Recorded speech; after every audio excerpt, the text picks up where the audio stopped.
All right, this evening we're going to be doing our second in the transition series. The first one was how to transition from unschooling to post-secondary. Should have left that one till last because that's sort of the culmination of everything that we are doing. But we're being biblical, and we started with the first shall be last, and the last was indeed first. This evening we're going to be talking, as I said, from schooling to unschooling.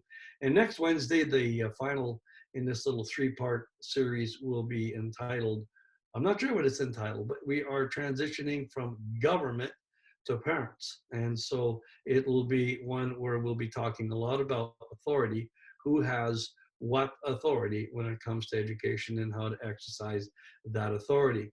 And probably we may even touch upon how maybe there are some things that are going on in the home education community that maybe has missed the whole idea of parental authority.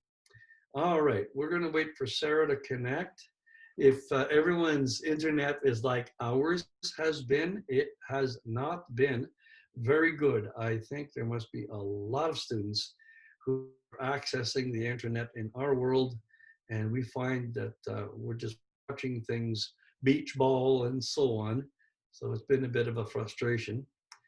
And the evenings, of course, that's when everybody comes home and starts watching Netflix. So I've got everything shut off on my computer except for this Zoom, and hopefully we won't have any interruptions. But if you suddenly see me going cuckoo, it's because I've become unstable. Well, that's what it tells me anyways. So, all right. Where do we start? I'm going to start by, first of all, pointing out that I have learned, for years I've said that there were 4 levels of education. I've changed my mind and I've added a 5th one. So we're going to,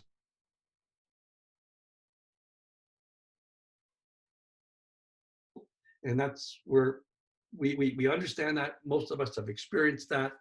When they send the children home, they are schooling at home.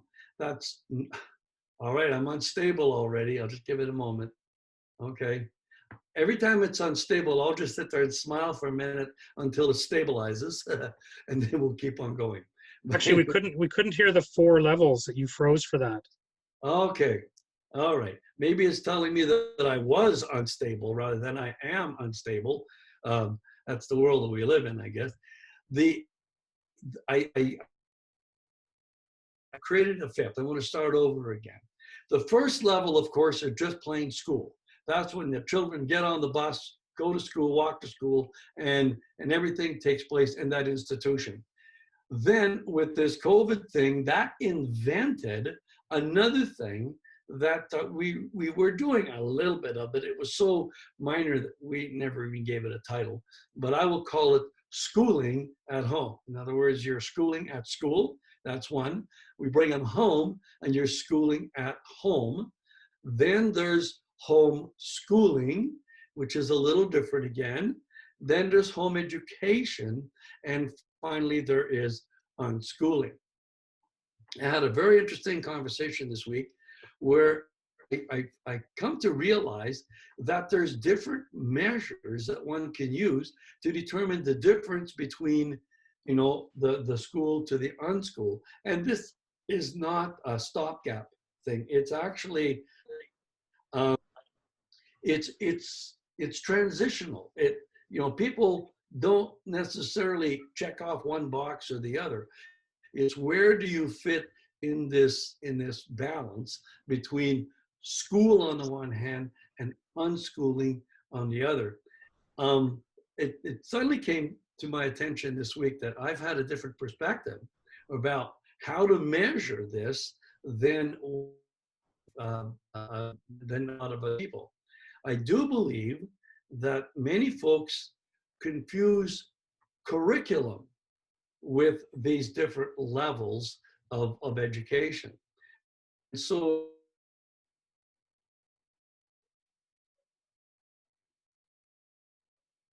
environment and of the curriculum. When they school at home, the school is still 100% in control of the curriculum, but no longer in control of the environment. When you move out of that, then you dismiss the school and then you homeschool. Now, a lot of people think that homeschooling is where the curriculum essentially calls the shot. So if you are letting, and there's nothing wrong here, I'm just explaining, but if you're allowing ABECA or Bob Jones or ACE or CLE or Alpha Omega determine what the children are going to learn in all the subjects, in all the levels, then essentially you're still schooling, but you're in control. In other words, you have a choice here. Rather than doing government programming, you're doing more Christian programming. Incidentally, almost all of your private schools, if they are indeed private Christian schools, and if indeed they are using curriculum, fall pretty good into home schooling. But even though they're in a school, they use programming other than the government. Schooling at home, it's a government program, and then homeschooling is a non-government, but it's still a canned program. When people start home educating, they almost always go from school to homeschool. They don't usually do the schooling at home. If they do, it's long enough for them to say, we're out of here, and come into homeschooling. What happens then is that when you get to home education, you start to make more decisions in terms of the curriculum. So rather than have one agency determine all the subjects, all the levels, you're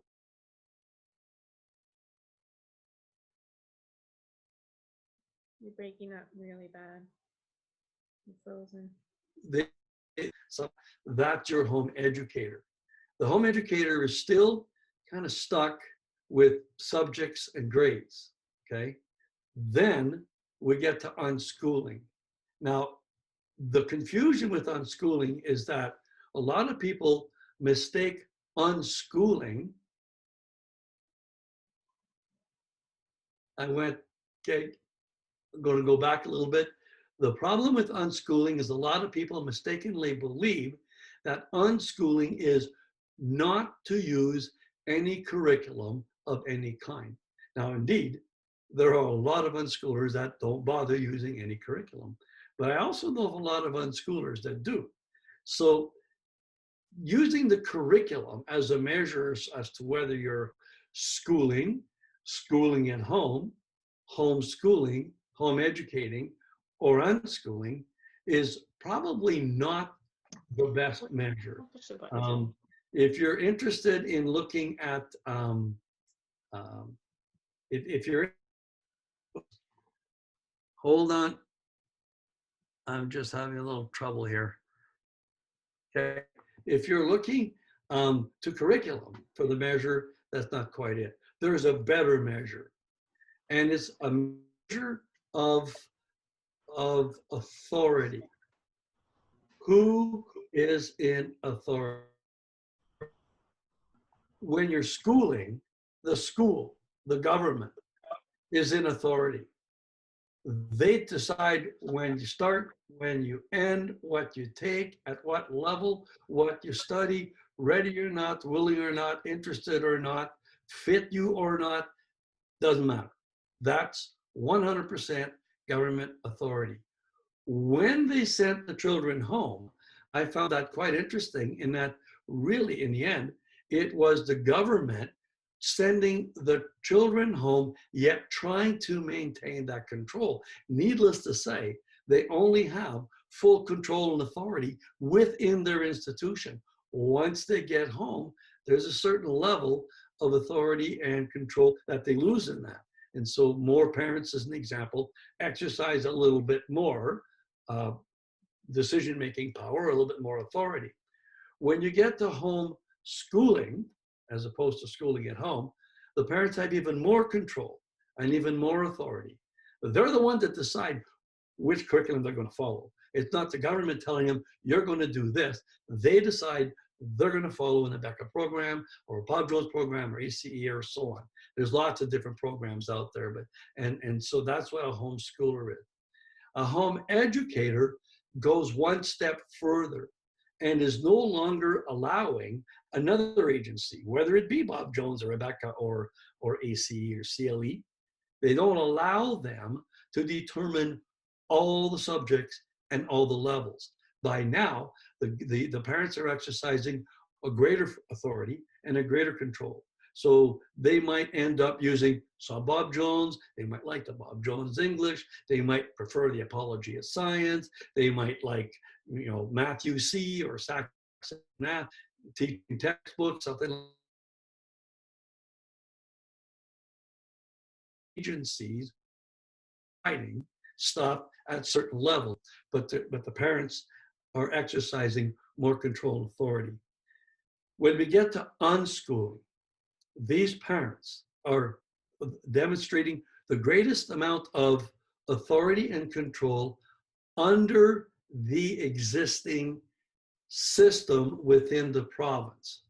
There is one more level that we don't talk about a lot, and it's just off the map. In other words, these are folks that, if given an opportunity to deregister, their children would be right out of the government books.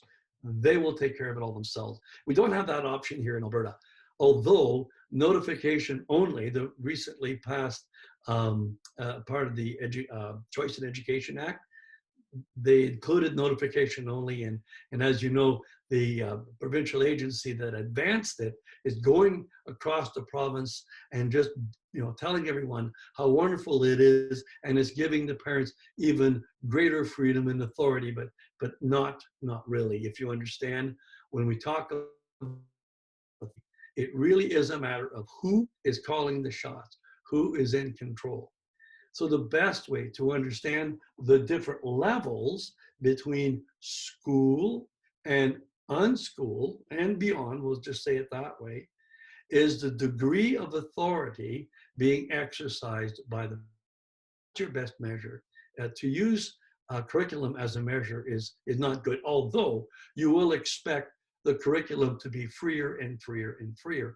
And indeed, there are a lot of people who unschool who have no curriculum, and that's fine because children learn.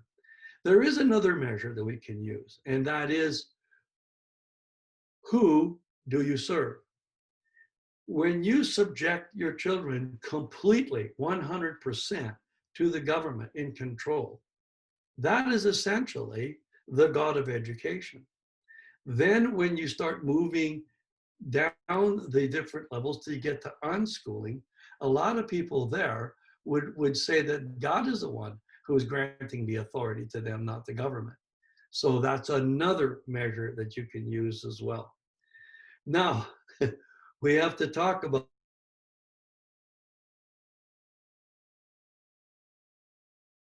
this.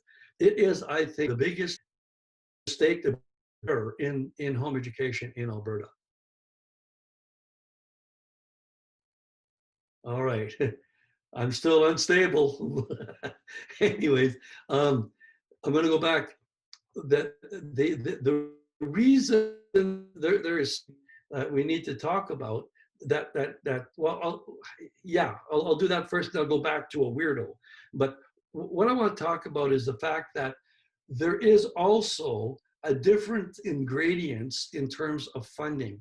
If you want maximum funding, where the children is worth the most, then you want to put them in school. In Alberta, it's somewhere between $13,000 to $14,000 per student per year is what it costs the taxpayers to educate the children. And then there are different schools. So whether it's a public school or a charter school, I believe charters get 100%, or a separate Catholic school, could also be a separate Protestant school, depending on the jurisdiction, and private schools. For the most part, do government programming. Now, when you get to the private school, you get 70% of base funding. And that's not 70% of 14,000. That's the average. But so when we talk about funding in school, when they talk about base funding, that is approximately half of the monies that the school will get for educating those children. When you put them in a private school, if they'll get 70% of the base funding, which means it's probably closer to 35% of what it costs to educate that same child in the public system or a separate system or a charter school or alternate schools. Those are all 100% plus. Then when you get to home education, you get 25% of base. That's about 12.5% of what it costs to educate the child in the public school. As a little aside, if the government is really, really looking to save money, and the further we go into this pandemic, the more this becomes something really that needs to be done, the more they should be encouraging home education, because at 12.5% of what it costs for a public school, it's a bargain. Furthermore, only at home schooling or home education, which includes homeschool, home education, and unschooling, is there a mandate for half of that funding to be made available to the parents. So the schools are then offering a program on around 6.25%, or shall we just round it off to 6% of what it costs to educate that same child in school. It's really, it's not a lot of money. However, Alberta, as far as I know, may be the only jurisdiction in the world that actually funds home education. Most of the time, they just simply say, get lost and leave them be. There's no help in any way, shape, or form. There is no school well, oftentimes it comes with a lot of school supervision, but with no assistance in terms of facilitation or people helping or funding. So we need to understand that. We also want to be clear on this one little formula that is very, very important. And that is, the more government program you offer, the better the pay for the school. So it is in every school's best interest, those that are focused on income, on funding, on money, to frustrate home education programs into doing public programs, because there's a great increase in pay. We need to understand this, because that will give you some clarity as to why school boards behave in certain ways. Now, so I'm going to do one more thing, and then I'll just open up for questions, and then we'll continue. I talked about a weird thing. It used to be called blended programming, and I got into trouble because I said it was hardly blended. It was more mixed up. Because what happened is that we have, this started many years ago, probably close to 30 years ago, where home educating students were paid at that 25%. And then the ones that were in school were paid at 100%, which is actually more like 200%, or we can say 12.5% and 100%. So somebody begged the question, what if the student is half-time at home and half-time at school? Well, the government, in its wisdom and logically, came to the conclusion that if they were home half the time, they would get half of the home education funding, and the other half of the time when they were in school, they would get half of the school funding. Now, if you're quick at math, you'll understand there's a real significant advantage to having this mixed up situation. It was called blended programming. And blended programming got to be such a thing in the province, and it confused so many people, and it really, really did sabotage many a home education program simply because the schools made it so difficult for the parents that they would just give up and send the children to school, which is exactly what the local school boards wanted. Now, the private schools have a bit of an advantage here because they are registering students from across the province. The chances are there's not many students that are going to be quitting home education and coming to their school. So they have to be careful that they don't, it's kind of like, I hate to say this, but it's almost parasitic in that the parasite has to be very, very careful that he doesn't actually kill the host, because if he does, he's out of house and home. So in these situations, they got to be careful to manipulate the parents enough to get them to believe that the school itself is the only one that can offer the programming. Again, it's money focused, and unfortunate it shouldn't be. Today, blended programming has been renamed, and I thought blended programming was strange because it wasn't blended, as I mentioned, it was mixed up. Now it's called shared responsibility. I find that quite interesting because the government is not likely going to share the diaper changing. They're not likely going to share the teaching of the English. They're not likely to share the responsibility for the teaching of the morals and so on. And so when it came to school, we share that responsibility with government. It's just more smoke and mirrors, and it is indeed fully based on funding. I have to say that to the best of my knowledge, we are pretty well the only home education provider in the province that does not do any kind of government program in any way, shape, or form, including no shared responsibility or former blended. In all the years that we've existed, which is now our 22nd year, we have never offered public programming, and we won't. We really, truly want to encourage parents to escape school as much as possible and take it all the way into that place where there's no sharing of the authority and the responsibility, the God-given authority and responsibility that parents have for their children. Moms, they never shared in your childbirth experience. I don't understand how they think that they can actually share in the education as well. So that's a bit of a mess. So I'm going to summarize here quickly: school, schooling at home, homeschooling, home education, and then unschooling. And there's a plus. Okay, so there's one other step, and people, it's beyond their purview. This is determined by who is exercising the greatest amount of authority and responsibility, with the maximum parental authority being exercised by parents who are unschooling their children. Okay, I'm going to just take a bit of a break here and give, first of all, I'm going to, we did get joined by Marianne, who is another facilitator with us. So she's a little bit in the dark there, but she's working, just a new facilitator working in Southern Alberta. So does anybody have anything else you want to add to that? I just wanted to start that way, and then we'll take it from there. So does anybody want to add, anybody else on the staff here want to add something to that? So I can have a drink of water.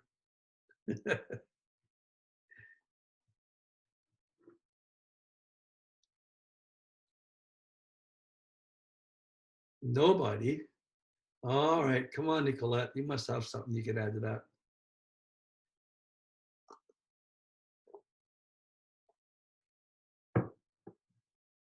I'm not really sure what you want me to say about that part of things, because I'm kind of more the person who's observed the transitions, like the actual transitioning from school to unschooling. So, I mean, you've kind of laid out the groundwork of what it all is. And I mean, obviously we had that conversation earlier this week to clarify the whole aspect of curriculum and authority, which is more what it's about. So, but my take is always more on the actual experience of it. So I'm not sure when you want to go into that or where you want to go with it all. Well, you know what? We'll take it from.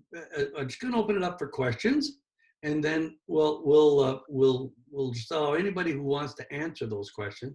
Because what we're talking about, the whole idea today was to transition from one to the other. But we have to understand that you just don't flick a switch and all of a sudden you've gone from schooling to unschooling. Incidentally, a lot of people this year did think that, but what they were doing is they were saying, I'm done, we're sick of school, we're fed up, we're not doing this anymore. And they call that unschooling. And yet they brought everything home. We need to also understand in terms of the transition, we almost all start at school. And sometimes it takes many years to get to that place where we are truly, fully in authority. And I hate to say it, but it's not usually with our first child, which we oftentimes refer to as the experimental one. But we try different things with them, and we learn on the first one, and we're freer with the second one, and so on. And by the time you get to your 16th one, hey, you're on cruise control. All right. And that's not a joke. There are families that big. We have one of 18 children. We've had two 18 children families in our 22 years. So they're not very common, I have to admit, and not near as many now. A big family today is about 6, 7 children. Although, Marianne, you have 9 of them. And Mike has 11 of them. So, all right, so let's open it up to the few, 1, 2, 3 people who are not actually part of our team. So Sheena and Michelle, if I remember right. Oh, and Sarah disappeared. So do you folks have questions at this juncture in time? There's a no. And Sheena, does that mean you're going to unmute and talk to us?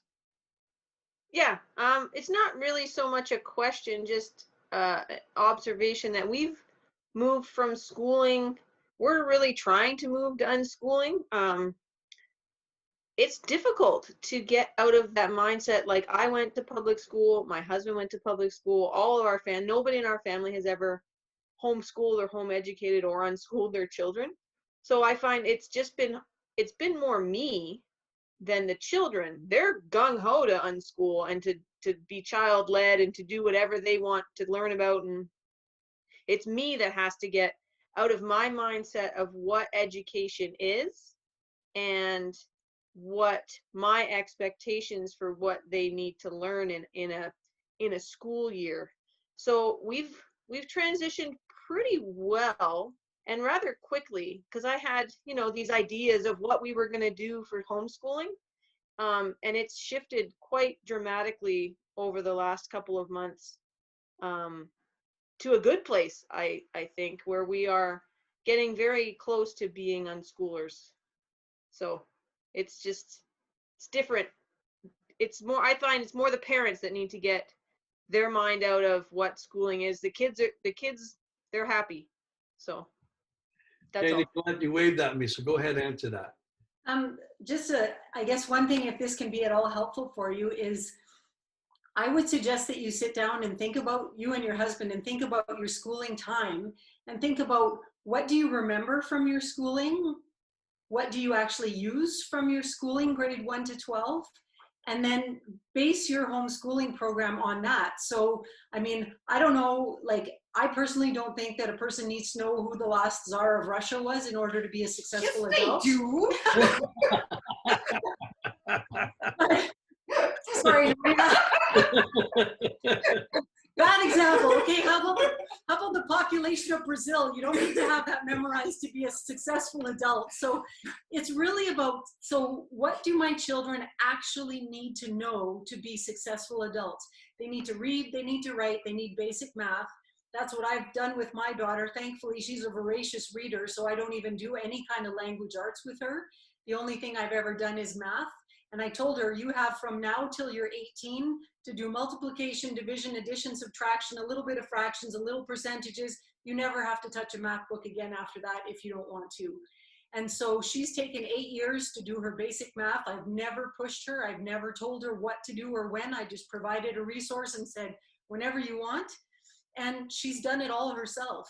And so it's really because I thought about my schooling, and I remember maybe 3 weeks worth of my 12 years of schooling, and it mostly was a waste of time for me, and I'm not willing to waste my daughter's time.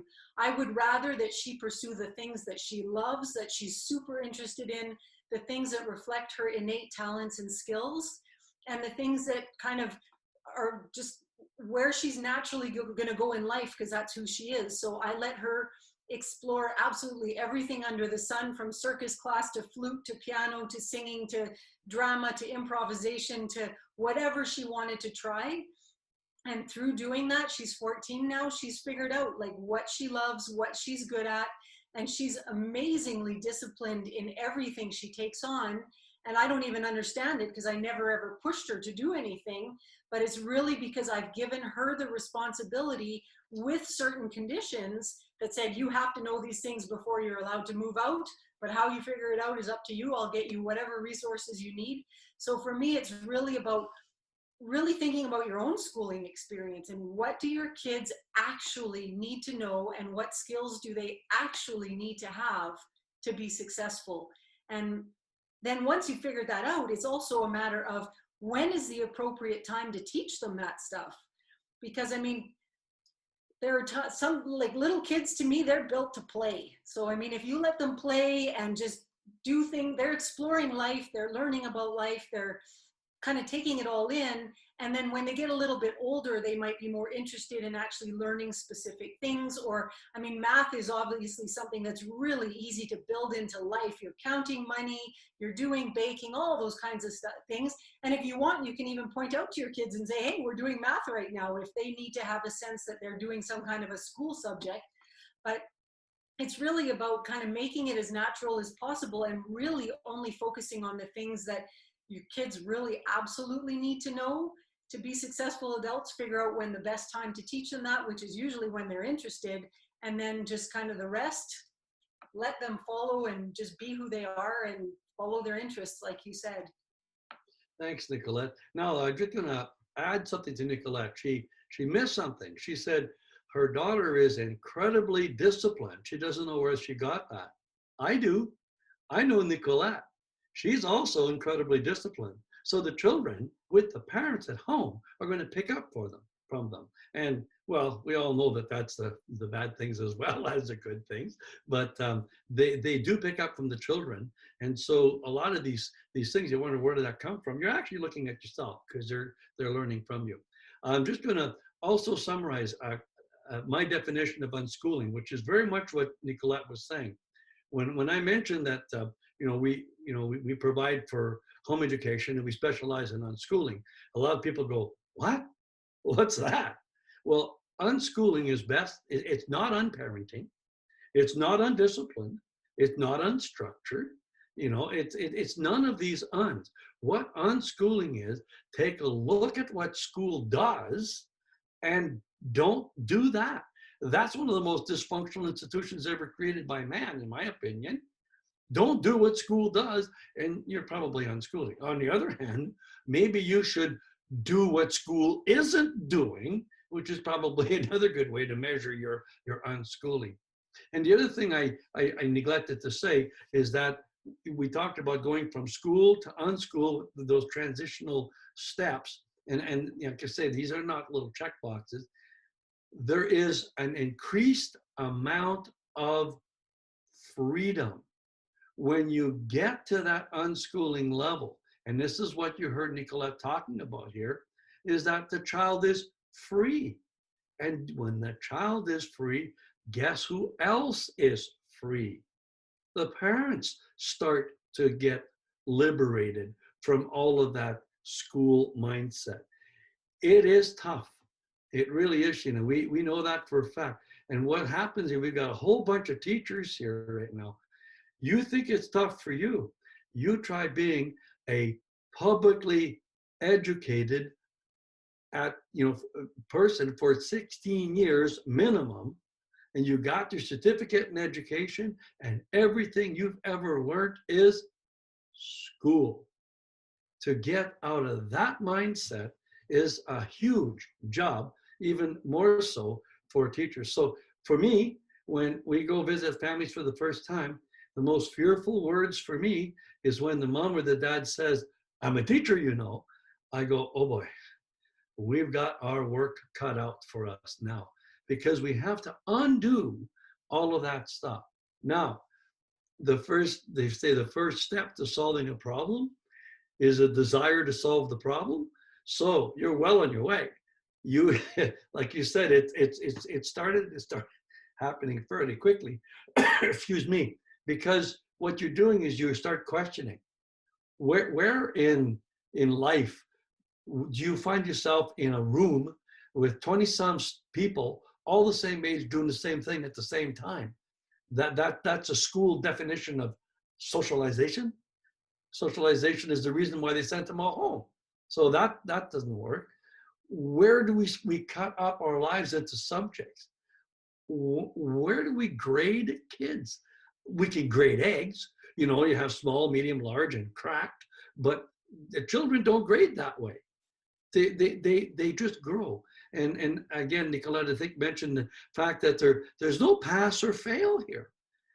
Yeah, they're forced going to fail. If they run into the door and they forgot to open it, they quickly learn that it's a good idea to open the door before you keep going. But what I'm saying is that you don't pass or fail these concepts. You master them and move on. And if that takes a lot of time, so some people, as an example, Nicolette is saying that she's done the basic math in about 8 years. Some people will get that done in a year or maybe 2. It depends. And so different children learn different ways. Again, start questioning, what does the school do? Why is every second child in school special needs? Well, there's another reason for that. You know, again, the answer is money, right? So Nicolette, why don't you share with the group here what you shared with me about that one child needing to have a year off? Yeah, I've got a mom who brought her kids home from school this year, or well, they got sent home in March, and then they did the 4 months from March to June, the schooling at home. They whatever, they connected with the teacher online, and then they did all the assignments. And it was fighting, and it was crying, and it was unhappiness, and everybody just wanted to be out at their lake, running around, doing their camping and their nature stuff. But they finally got to the end of the year, and then they found out that their child was going to be passed up to the next grade, regardless of whether he made progress or whatever. And so everybody in the family was very angry, because of course they could have been at the lake for 4 months.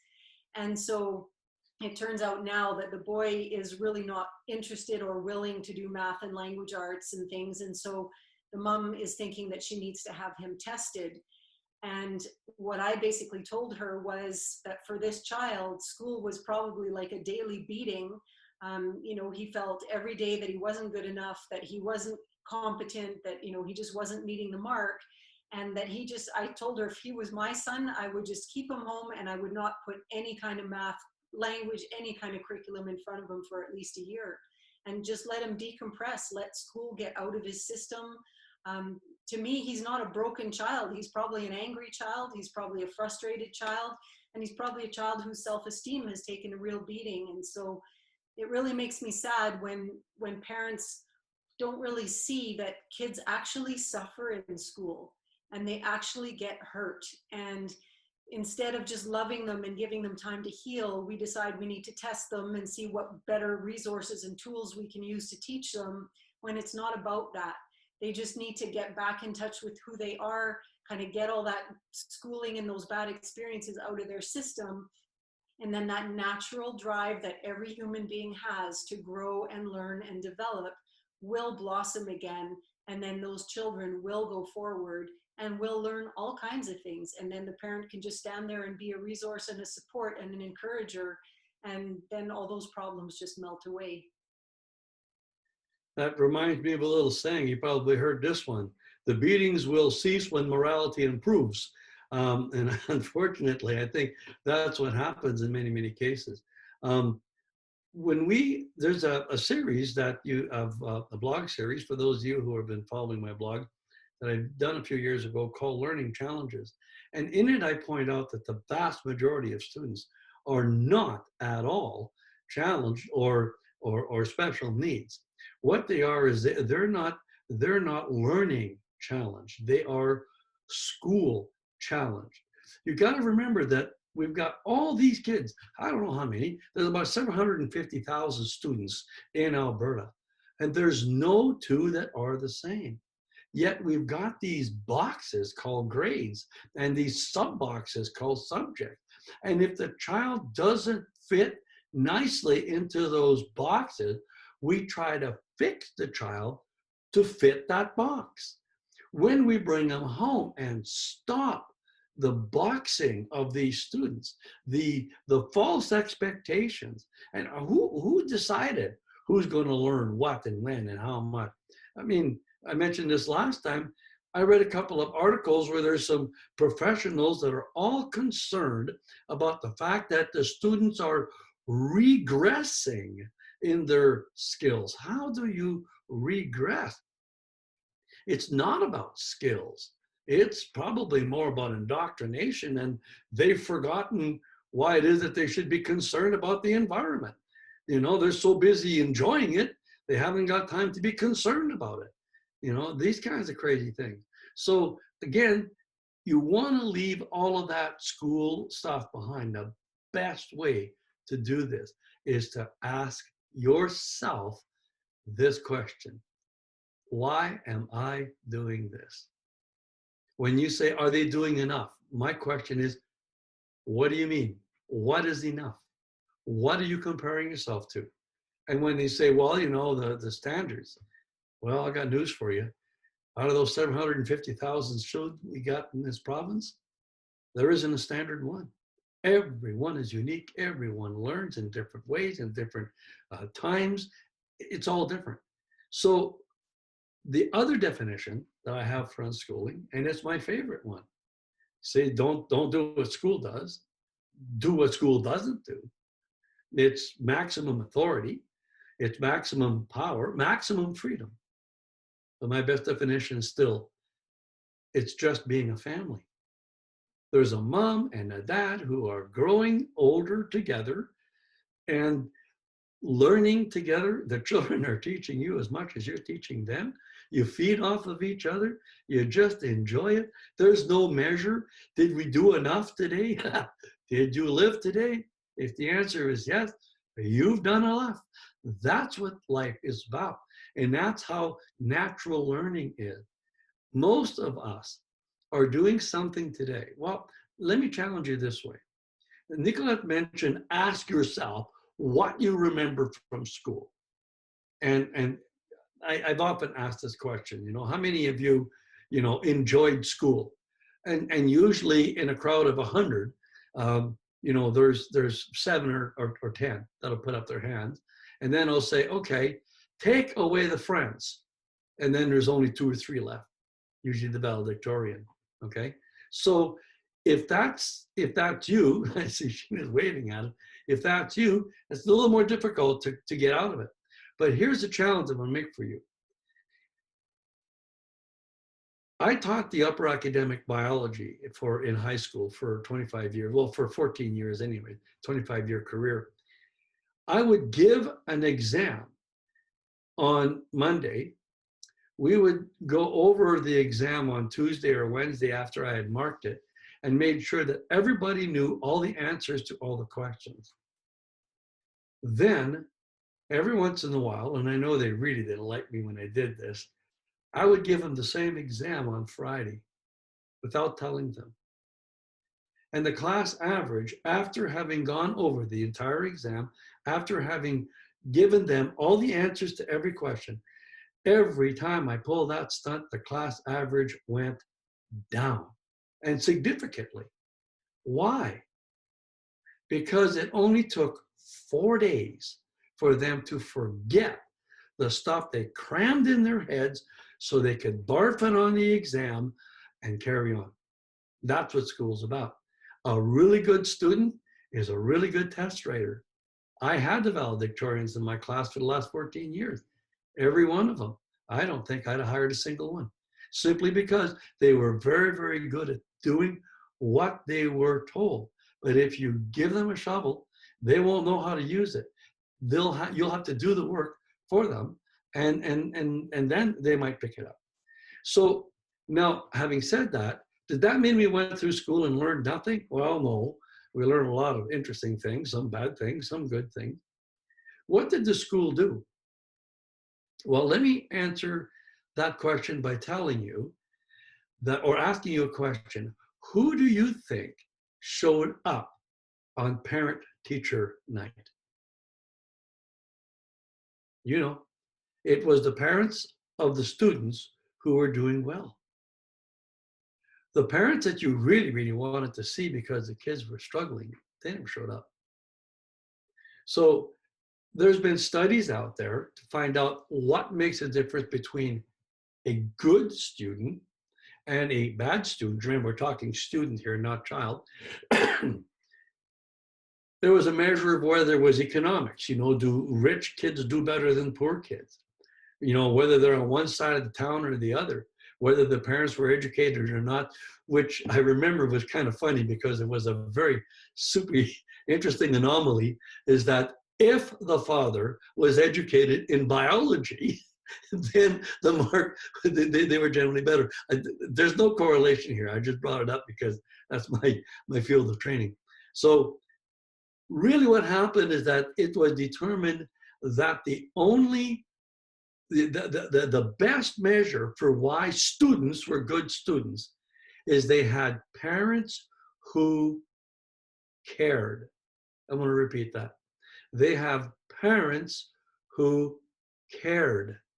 Now, when parents determine to give up a significant part of their lives, to give up their personal freedom, oftentimes to reduce their income level, do you think it's fair to say that parents who are pulling their children out of school and bringing them home care?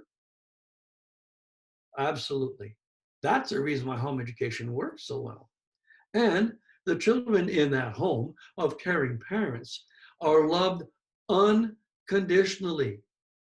Like Nicolette pointed out earlier, if these kids aren't quite ready for reading at 6 years of age, then all of a sudden they're thrown into the Bluebird class so they can learn to read. They right away get the idea that they're not quite right. They're slow, they're dumb.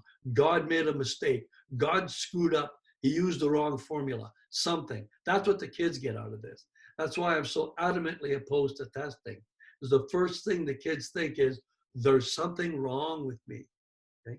Now, unschooling is being free, allowing the children to be free, to be rid of all of these things that just don't matter.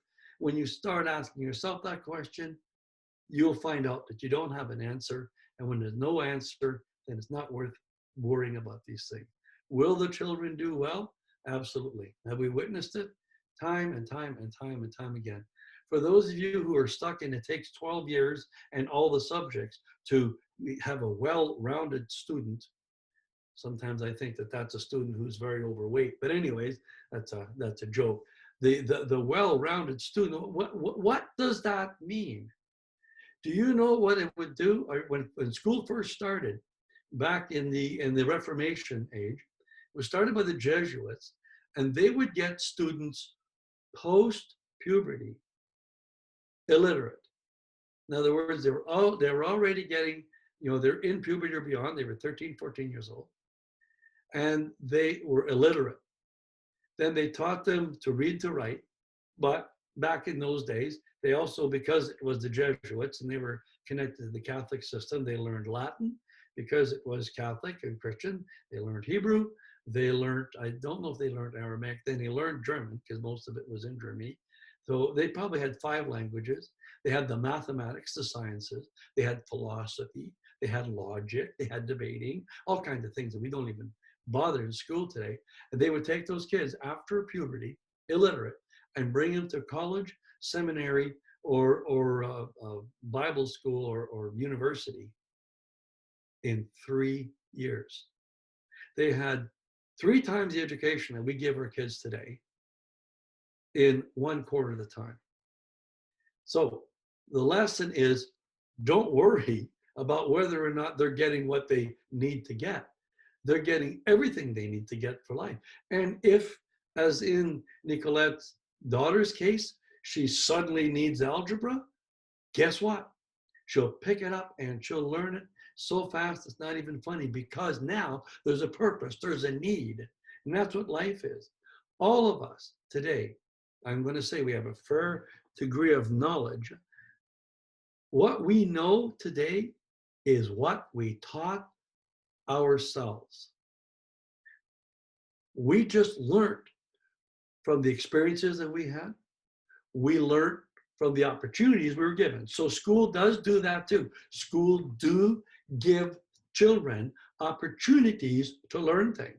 And they do learn things, but they just don't learn everything in every subject, that's for sure.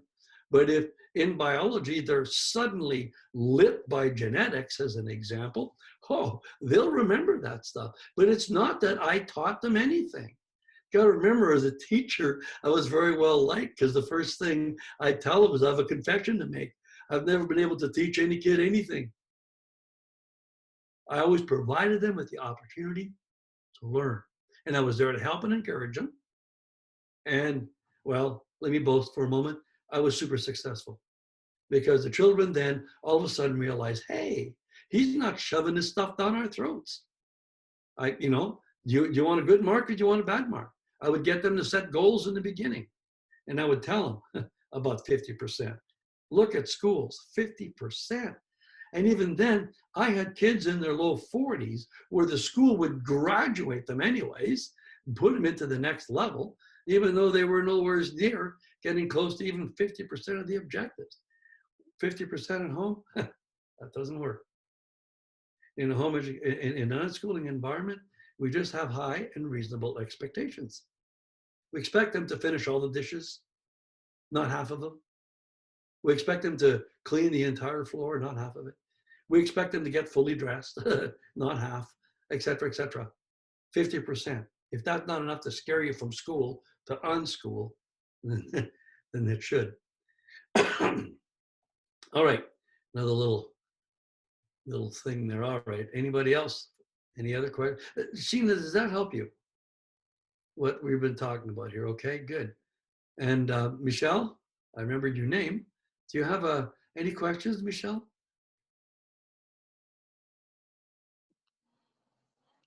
Hi. No, I don't have any questions. Everything Sheena had said is kind of what we're going through too. This is our first year of unschooling.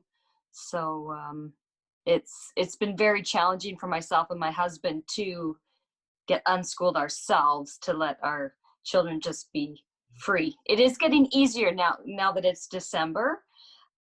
I've just let things go. And it's great to see I have twins, they're 9. So it's great to see. Before, they hated to read, they never wanted to read, but we go to the library, they pick out what they want, and they will just, throughout the day, they'll just pick up the book and read for an hour. It blows my mind, And it's something that they're interested in, right? Because they've picked it out, and yeah, so it's working.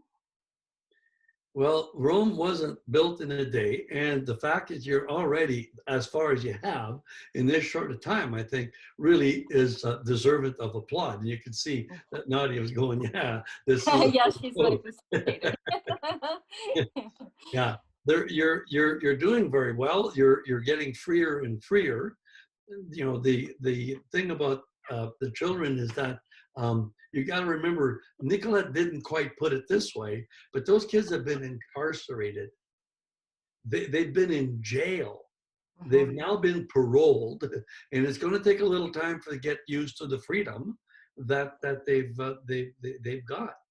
And again, does it matter? We've had children learn to read as old as 17. I have to admit, I was chewing my own fingernails by then. But these are usually dyslexics. Dyslexics oftentimes don't read until post-puberty, but they learn to read in a couple of weeks. So, and again, how many times do we have to keep teaching that same skill? How many times do you need to learn to read? I did mention last time, I don't think, were you, I don't know if you were there, Michelle. Sheena, I don't think you were. When we talked about unschooling to post-secondary. Just pointed out that Actually, only 3 levels of education. You know, I mean, besides, formal education. The first is primary. The primary is where you learn the fundamental skills, reading, writing, math, and today computer skills. The secondary is the application of those skills. That's essentially what we call junior, senior high. And then the post-secondary, we don't question this. We go to post-secondary, but we never question why we went to preschool, kindergarten, elementary, junior high, high school, post-secondary. This doesn't make sense. If we're going to have a post-secondary, there has to be a secondary. The primary is learning of the fundamental skills. The secondary is the application of those skills. And the post-secondary is the specialization of those skills. Let me give you another quick example of unschooling. And both of you have been talking about this already. I give the students an assignment. I tell them, you've got to go out in the forest behind the school here, and I want you to identify every tree there. I want you to, get your book out there, learn the stuff, okay? So, learn the scientific name, the generic specific name. Now, there's going to be 2 kids that are going to do that. There's those that are doing it because it's an assignment, and they're going to do it. How well are they going to do? They're going to do very well. They're going to learn their trees. They're going to have, all different trees, let's say a dozen different trees and different scientific names for them. But there's going to be 1 or 2 of those. But what if the child decided to do this on their own? What if they just took an interest? Mom, how come that tree is different from that tree and it's different from that tree? And you simply say, well, they're different kinds of trees. Well, they're going to go out there and they will teach themselves the name of those trees, and they will teach themselves a Latin name for it, and they will know that stuff. If I gave my students a test at the end of that week, many of them would do very well. But the student that taught themselves that, I can give them that test 40 years from now. They'll still do it excellent because they taught it. They learned it because they wanted to. They took an opportunity. They taught themselves. That's what children do. The other thing I need to point out, I'm just remembering now, we tend to, one of the things that we bring from school is that we think that children are lesser human beings. They have lesser intelligence. No. They might have less maturity. Well, even so, I'm sure you can name some adults that probably have never gotten there at all, but they have everything. They are incredibly intelligent. They're resourceful. They are oftentimes, they can be smarter than their parents in certain respects. They might know more about the trees than the parents. And that's when they come home all excited. Hey, Mom, do you know what? The birch is always peeling its bark, as an example.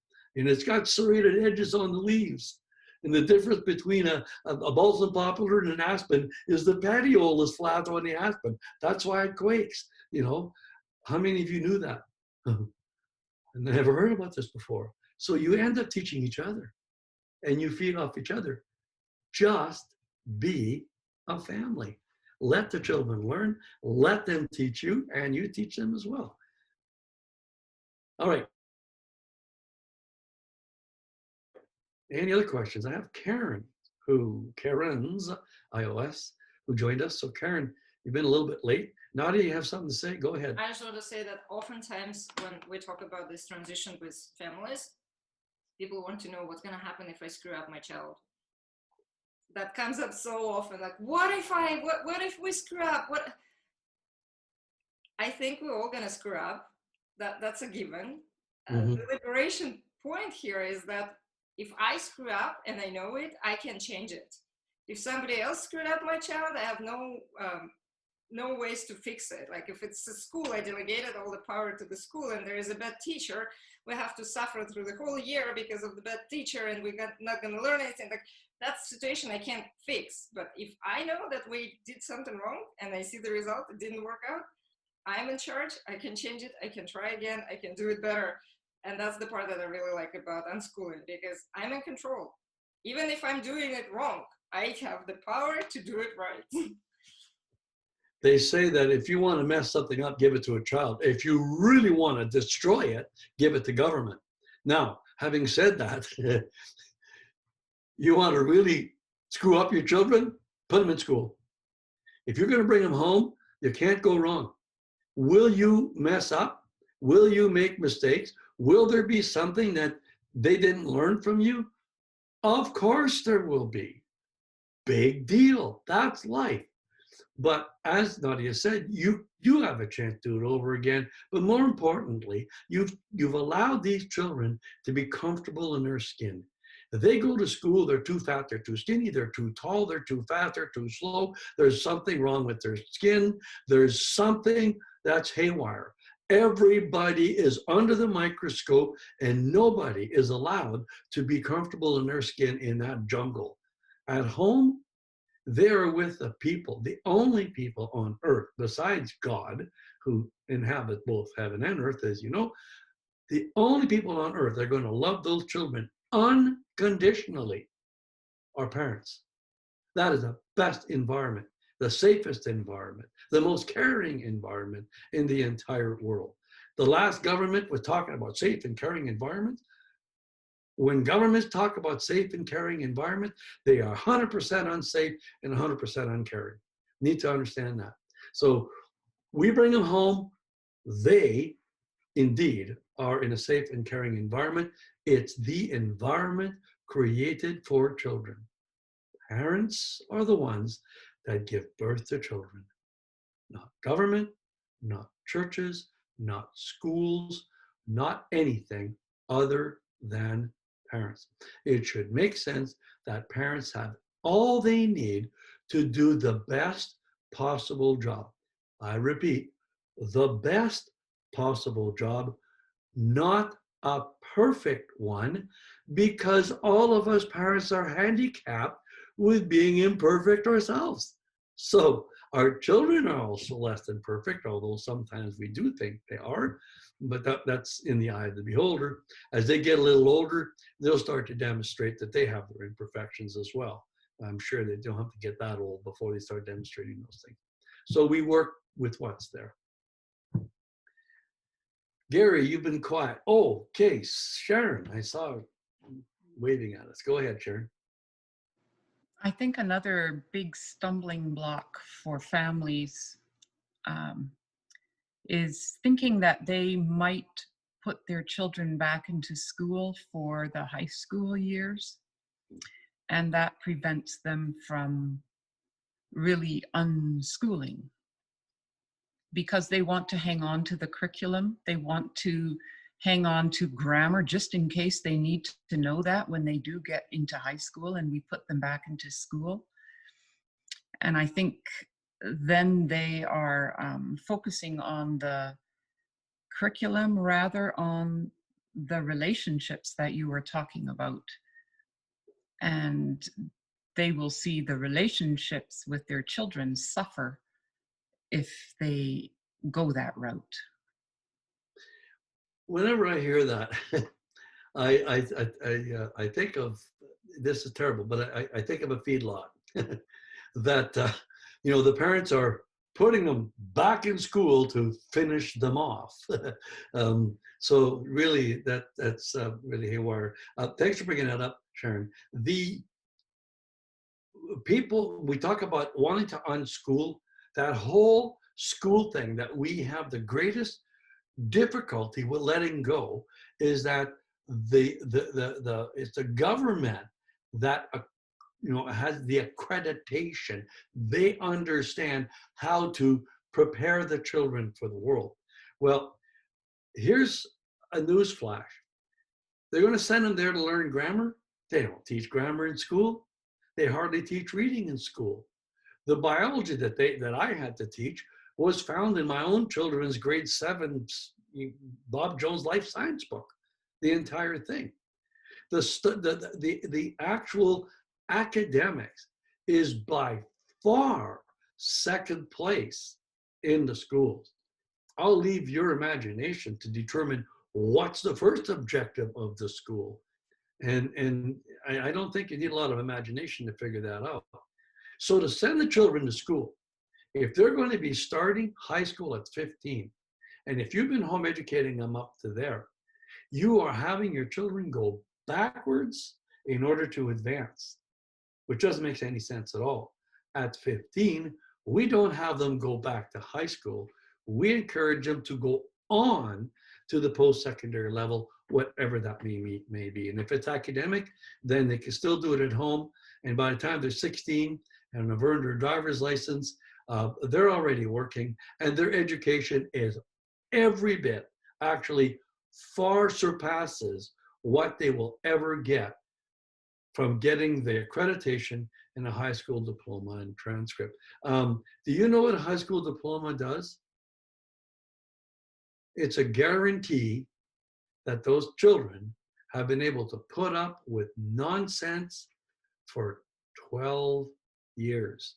If I'm an employer and I'm looking for someone who will be faithfully doing the same thing for 20 years, I'm going to ask them to see if they've got a high school diploma, because that's a better guarantee for me than maybe something else.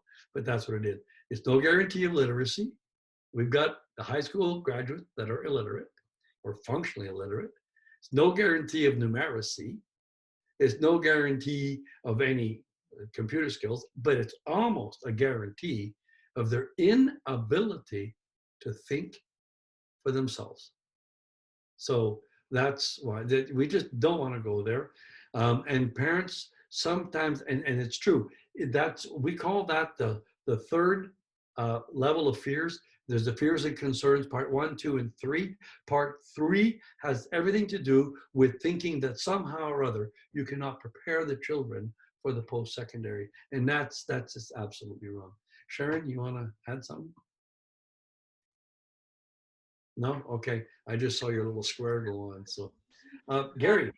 Oh, okay. Nadia, go ahead. Sorry. No, Marion. Yeah, it's me. No, I was just, it was funny. The other day, our oldest, he is apprenticing for electrician. I think it's second year now.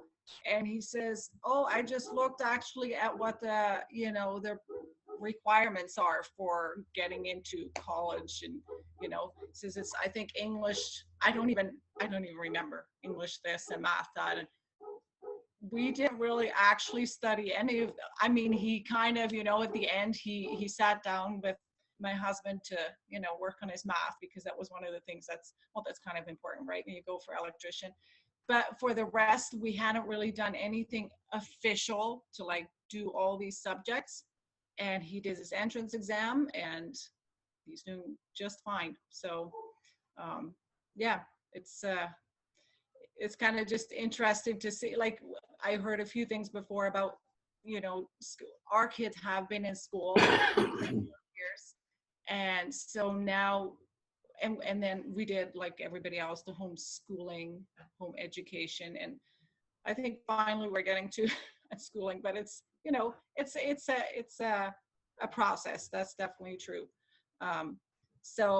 But one of the things that, for me anyways, that's, I guess, different for everybody. For me, if I understand why things work the way they work, that helps me. So I've been kind of reading up on, some books on unschooling and why it is actually important that kids have that freedom when they're younger, especially, to just play and not have the stress almost of sitting down and doing, me telling them what to do, and that they become more free, and actually that they become more self-disciplined. And like you were talking about before, Nicolette, about setting goals and things like that. You think unschooling, that's too free maybe, or they're never going to set goals, but actually if you give them that room, that's going to happen. So that's kind of interesting, I find, to also read up on that, and that kind of has been helping me too to make that transition. But I was a teacher too, so it's it's a little takes more time. Well, back to that whole thing. The children watch the parents. My children are older, probably older than most of you. anyways, they are, when I look at them, you know that old story where the apple doesn't fall too far from the tree? It's true. Not only genetically, but our children watched us plan, watched us execute projects, as an example, and they watched all these things. So yes, they do learn from us. You wonder, well, where did you get it? Where did you get this discipline? Where did you learn scheduling? The first day they showed up late at work, that's all it takes. We don't need to put them in school at 8:45 every year for 12 years for them to learn a schedule. That's nuts. So they learn it. Are they always late to everything they're doing? I'll bet you the parents are always late to everything they're doing. Are they always on time? Because the parents are on time. So when we start and think about how are we going to teach our children, you are teaching your children the same way you want them to learn. You are teaching them through life. Everything that you are doing in that family is what they're going to have. There are no parents out there that are going to forget about their children or that don't love their children, especially not the home educating ones, I guess you could say. And indeed, the children pick these things up naturally from you. And I suppose you can try to shove some more math down their throats or some more grammar and so on. And they'll demonstrate two things.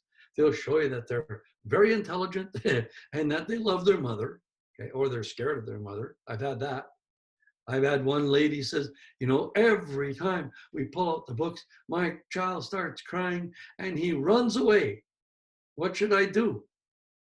Burn the books, I told her. Get rid of the book. That's what's causing the problem, So again, we don't have to make anything of these children. I'm going to repeat this. God created them full, complete. You indeed cannot create anything of these children. They're already created. They're a done deal. And so our job is simply to give them a good, healthy, caring, loving environment and allow them to develop the gifts, talents, and skills that they intuitively know. If they're naturally musicians, that'll show up. But in schools, when are they going to get a chance to truly show that? Whereas at home, they've got that piano there, they can pound on that, grab the guitar, pick up the mandolin, the flute, whatever, and it'll all work. So again, it's so freeing. It really is. So the number one lesson to home education, you probably have all heard me say at one point in time. What is it? It's one word. It's called relax. Okay. And then the second word is enjoy. And so when you go from schooling and you transition, and it is a process, it's not check boxes, you eventually get to the level of the greatest freedom and authority that you indeed end up getting. That's your unschooling. All right, Gary, we finally can see you there. Do you want to add something? Just one of the things in terms of it, often as we go from the sense of the standard to the school, generally replace it with the standard of other families. And we start looking around and seeing what are other families doing instead. And so then we start comparing and thinking, well, maybe I should do what they're doing, or that looks like it was working for them. And we get off track because we don't kind of stick to what are working for our family. And that would be, I guess, maybe that next step is to stop comparing ourselves to one another in that regards and just do what works for your family and your children and where they're at that period of time in terms of their life and skills in regards to what is happening in your home. Very good. That's actually the third of the 3 cardinal rules to home education. Very simple. The first one is you don't push. If they're not ready, they are not ready. Period. End of story. The other one is don't hold back. If all of a sudden they want to go and learn all the names of all the trees and they're not really interested in the organelles of the cell, so go with it. Don't push, don't hold back. And the third one that Gary just mentioned is simply don't compare. There's your child is unique, and there is no comparison. And you know, one little warning is that be careful of the experts. There's always experts out there whose sum total expertise is based on their 3 children or 2 children they home educated from grade 6 on.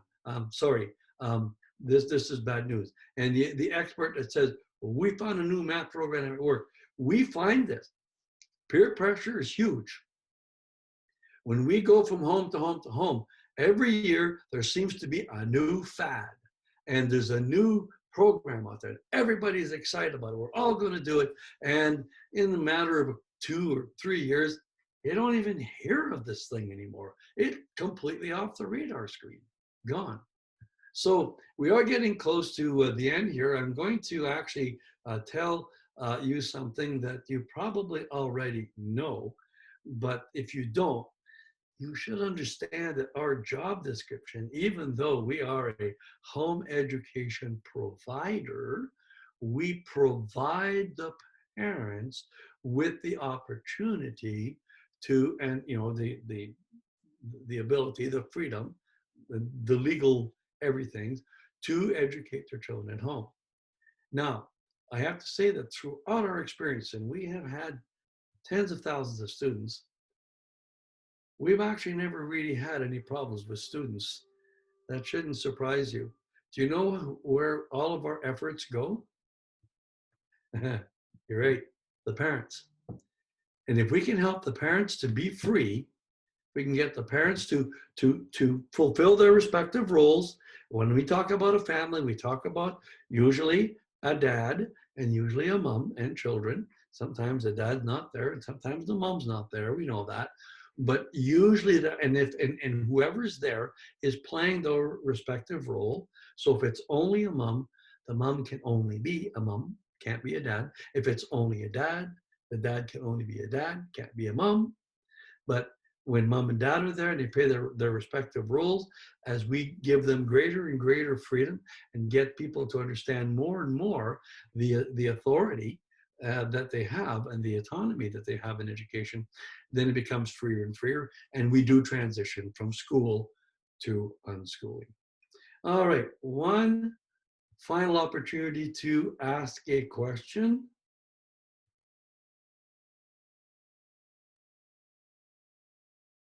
All right. I don't know about the rest of you folks, but I find that after an hour, things start going, huh?